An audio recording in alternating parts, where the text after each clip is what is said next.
Hey, what's going on, everybody? Welcome to another Columbus Wired Wednesday at the Woody. I'm Andy Evans, I'm Drew Sample. and we are here for the Nebraska week.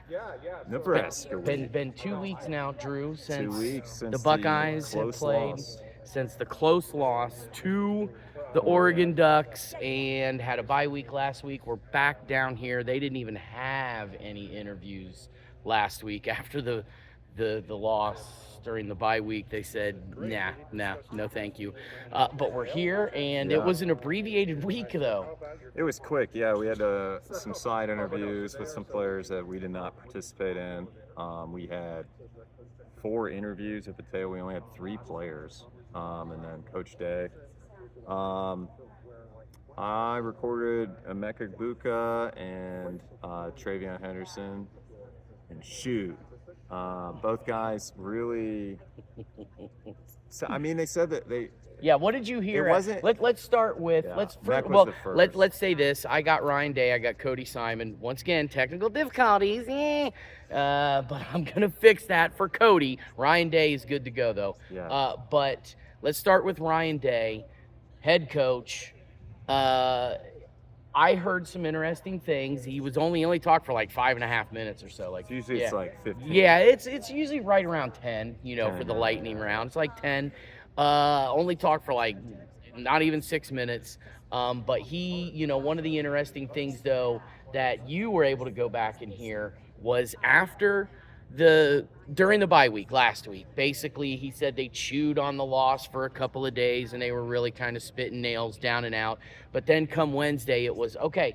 Now it's time to get back to work. It's time to focus on moving forward and letting the past be in the past. What were some of the other things that maybe you heard him say that you kind of, I don't know, caught your attention? I didn't hear Ryan Day say anything, but what I heard Emeka Buka say, he was talking about it was the same stuff we talked about on the last 2 podcasts. Like, it was a good loss.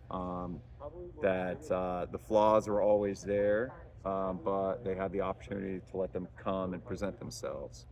Denzel Burke, or he was also asked about Denzel Burke, and he said he's been putting in work. The whole defensive backs were. Okay. He said he feels like that they have been using it as motivation to get better, especially Denzel Burke. They get a lay of brick at the end of every practice. I didn't know this. Did you know this? I have heard of these rumors, yes. Okay. But Denzel Burke laid the brick today because he practiced really hard.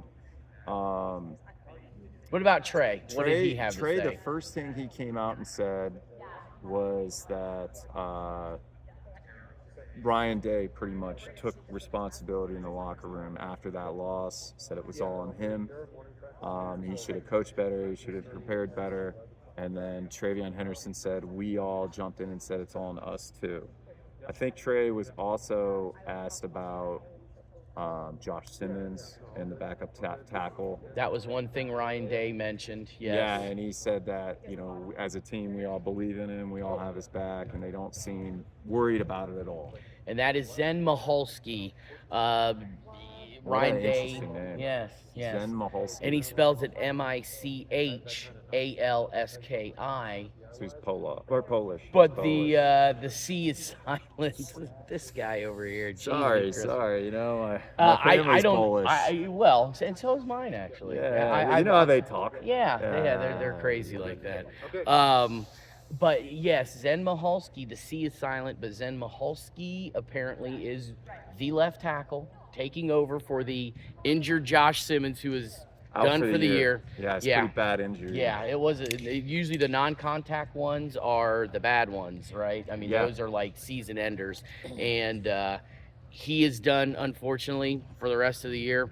But Zen Maholski, third-year guy, is going to fill in for him. And Is he transferred? Ryan, no, he's straight up. Huh. Straight up commit, straight up OSU guy.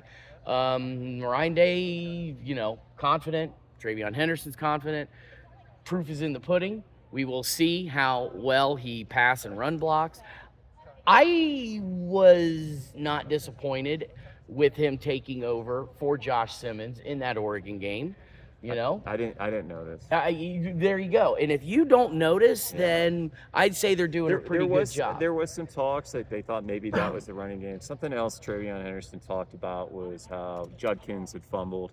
I More mean, like really, just got it stripped yeah, from him. and It wasn't even a fumble apparently that's been very motivational for him these last 2 weeks. for Quinshon. Yeah, Good. and he said he's not a guy that typically does that. I don't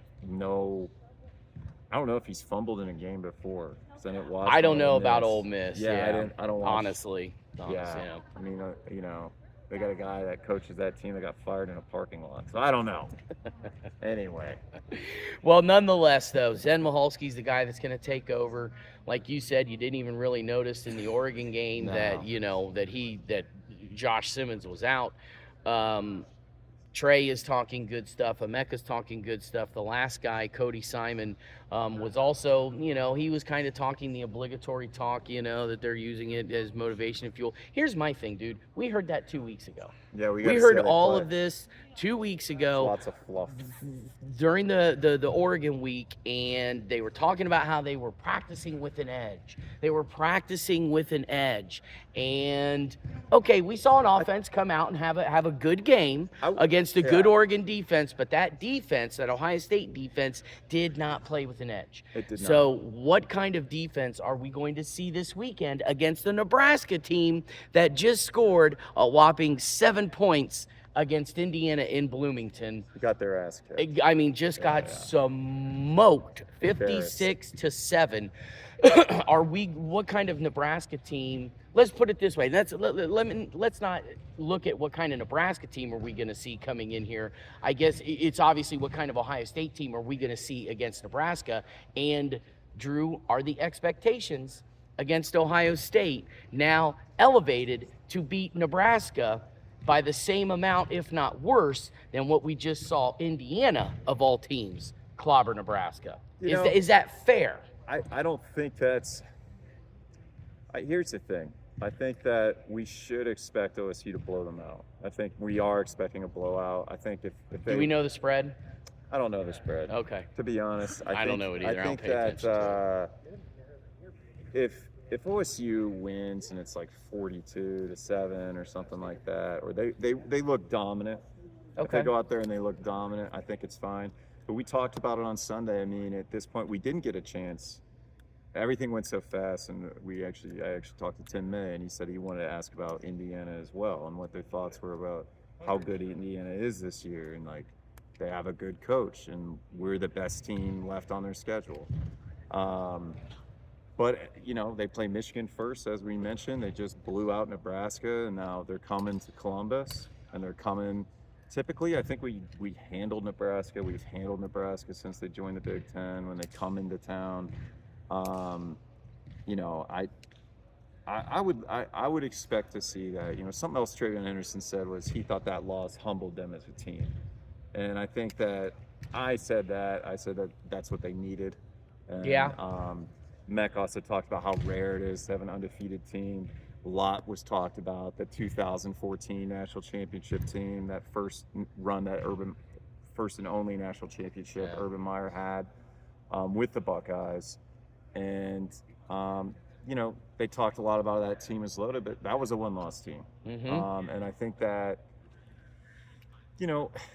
we'll just have to wait and see. I mean, right now we're getting a lot of fluff. I like what we heard them say, but I mean, I liked what we heard them say going against Oregon, and you know what? That's not what we saw. Yeah. I mean, and I think the consensus is that, because I even heard Buka say, we didn't learn what we probably needed to learn had we went out there and won by 3 touchdowns. And I think the notion we all thought was OSU easily could have won that game by 3 touchdowns had they not made so many mistakes. But, Oregon came there with a good game plan. Oregon has 4- and 5-star guys too. Yeah, and they came out there, they won, they handled business. But, we mentioned it on Sunday's show, and Ryan Day mentioned it. That was one part I heard, is Ohio State's in control of their own destiny at this point. They're in the driver's seat. They should be happy about that. They are a juice team. They lots of money was spent on NIL this year to get this team to happen. So they have to execute, and I think that loss is good to help them come together as a team. There's a lot of new guys, quarterback, coaches. Um, the line is different, so I just think that we'll see what happens. I mean, You're talking about Nebraska. No, I'm talking about Ohio State. Oh, okay. I mean, this year it's a lot of new guys versus last year. And key roles, quarterback. Yeah. We got a freshman. We got What are you talking about? just new wide pieces. receiver? Yeah, wide receiver. Okay, we got a sure, new running sure. back. So I think it's just I just think that there's a lot that sometimes when you get a loss, they gel, and we saw this a lot with previous Ohio State teams, especially that 2014 team. JT Barrett gets hurt. They come in and then they kind of just peak, and they beat Michigan, and then they go to the Big Ten championship and they just destroy Wisconsin. They clicked.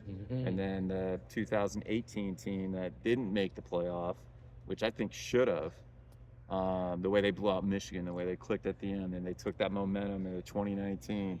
So I just think it's a good opportunity for them to nut up and start really building momentum. They're in control of the rest of their season. It's on them. It's still wide open. It's a 12 team playoff. We'll see what happens. Well, and the one thing actually I said before, I don't know if we should be, talking about what kind of Nebraska team should we expect, but I think that is somewhat fair to think about because of the way that they got smoked against Indiana. What kind of Nebraska team should we expect coming in here after that loss? And I'm thinking... I don't know. And that's it. I really don't know. I don't know. Because we thought Big Red was back. We thought the Big Red machine was back. They lost for them, close overtime loss to Illinois. Close overtime loss at home. Dominated Rutgers, and then went into Indiana and just fell apart. So they got shit stomped. Yeah, and so what kind of Nebraska team can we expect? Dylan Raiola, Dominic's son, who is a true freshman at Nebraska. Of course, as you remember, committed to play his football here, and then took that back and decided he wanted to go play where his dad played at Nebraska. Matt Rule got him to go. I don't blame him either. Not sure if Dylan Raiola would have played this year or not. I mean, Dylan Raiola comes, though. Do they? Julian Sayin. Well, but if you get Dylan Raiola, do you get Julian Sayin? Do you even go out and try to get Will Howard? I don't know. I don't know if we tried. I felt like Will Howard wanted to come here. Well, and the thing with Will Howard, though, he obviously came to kind of take over for Kyle McCord. So, who knows? Once again, like we talked about, and them beating Oregon, coulda, woulda, shoulda. So, but the fact is, Dylan Raiola is not here. He's with Nebraska, and he looked like a true freshman against Indiana. Looked like a true freshman. If we get that same Dylan Raiola in the horseshoe here in a few days, it's a bigger stadium, I think that louder stadium. Yeah, we got a hungry defense that is going to be. They should be out to make a statement. They had based on the standard that they've been talking about, a very embarrassing performance. Yeah. Just embarrassing. Yeah. We haven't seen Denzel Burke get embarrassed like that in the last 2 years. I don't know if we've ever seen him get embarrassed that bad. Yeah. So and he's a senior. He's a senior. He got humbled, and I think he's got some statements to be made. I wouldn't be surprised if we had a couple defensive touchdowns. I don't know, but we'll see what happens. I would like to see this happen, but again, we do not know. So I think we're getting a lot of fluff. We hope we're going to see a Buckeye team that comes out ready to show that they are the best team in the nation and that they belong to be. You know what I mean? Yeah. So Absolutely. We'll see. So this is a huge statement game for Ohio State to come out. They've had a week off after a 1-point crazy stupid loss on the road, 3 hours away in a stadium they've never played in before, one of the craziest stadiums they say in all of college football to play in. This is a big statement game. Am I expecting them to come out and honestly beat Nebraska 56-7? And I know there are probably Buckeye fans out there where you're thinking, yes, they should not only beat Nebraska by 56-7 or 49 points, beat them 56-7. They should just absolutely mud stomp Put them. up 60. Yeah, they should beat them 63 25 and to a half. 7. 25 and a half. 25 and a half. And I honestly, this is what I'm thinking. I really do not think that Ohio State is going to beat Nebraska by more than what Indiana did. I don't think so. I don't think so either. After what I saw out of the defense, I now have even more reservations. And offensively, we'll see. I'm thinking, honestly, a final score of 38-10. I'm going to say 38-10. I think 4 touchdowns. They cover the spread, but I'm saying 38-10. I don't think we'll see them beat up on Nebraska as bad as I think we're Indiana. going to put up 40 points against Nebraska. I'm going to say 45-7. 45-7. That's it. I'm saying 38-10. That's it. And there So, you have it. Follow us on X, /us at X. I'm at Drew Sample. This is Andy's Wire. That's right. And Columbus Wired, of course, is at Columbus_Wired. So this has been another Wednesday at the Woody, folks. Thanks for joining in. And until Saturday for a Columbus Wired quick hit pregame preview from yours truly. And then, of course, a post game. And then he and I will be doing our podcast thing to follow up on Sunday. So thanks for watching. Until the next time, folks. See you guys.